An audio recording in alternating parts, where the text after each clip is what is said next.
ya Kati bado mambo yamekuwa ni tafrani, habari ni nyingi kwa wakati mmoja, lakini katika mjumuisho tu leo ambacho tunaweza tukakiangalia kwa pamoja ni suala la Iran kusema kuwa haina nia ya kufanya mazungumzo na makubaliano na nchi ya Marekani. Mshauri wa aliyekuwa kiongozi mkuu wa Kiislamu wa taifa hilo marehemu Ayatollah Khamenei amesema kuwa serikali ya taifa hilo haina nia yoyote ya kuzungumza na Marekani, na mshauri huyo aliongeza tu kuwa Iran iko tayari kuendelea na vita kwa muda wowote ambao Marekani itataka.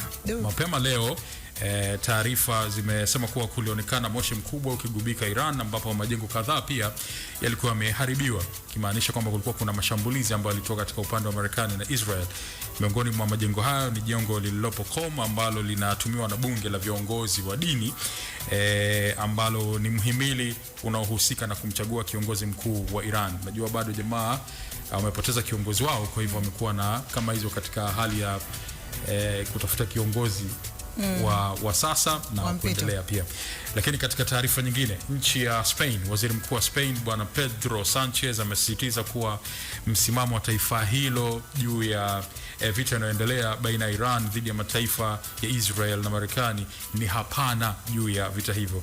Waziri mkuu huyo amesisitiza kuwa watu wa taifa lake, yani watu wa Spain, hawakubaliani na kile alichokiita maafa haya. Na kauli hiyo inakuja mara baada ya mkwala tunasema wa Rais Donald Trump, ambapo alisema kwamba Marekani inaweza kutumia kituo chochote ama base yoyote na kwamba hakuna mtu anaweza kuwaambia wasifanye hivyo. Huo ni mkwala ambao ulikuwa umetoka baada ya Donald Trump kuonekana ni kama vile alikasirishwa na kauli ya mwanzo ya kutokea Spain, ilikuwa ikisisitiza kwamba haitaruhusu kituo chake kitumike katika vita hiyo ambayo imekuwa ikiendelea. Sasa ni kama vile bwana mkubwa amekuwa na jazba. Sasa katika kujazia, waziri mkuu huyu bwana Pedro Sanchez yeye amesisitiza kwamba bwana hapa hapata tumika kwa namna yoyote ile. Kwa hiyo hizi ni baadhi ya mjumuisho wa taarifa ambazo zimekuwa zikiendelea wakati huo, ingawa zipo nyingine nyingi tu. Jambo hili lina taarifa nyingi sana ndani. Kuna kwa sababu ni chaos. So kuna chaos kila mahala.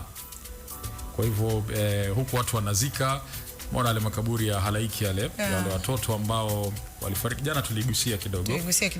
Lakini ni jambo ambalo kama vile bado watu wanatupiana mpira hivi, kwamba hawa wanakanusha na hawa wanasema kwamba hapana, hili shambulizi lenu. Kwa hivyo hizi ni baadhi ya hizo taarifa ambazo zimekuwa zikiendelea.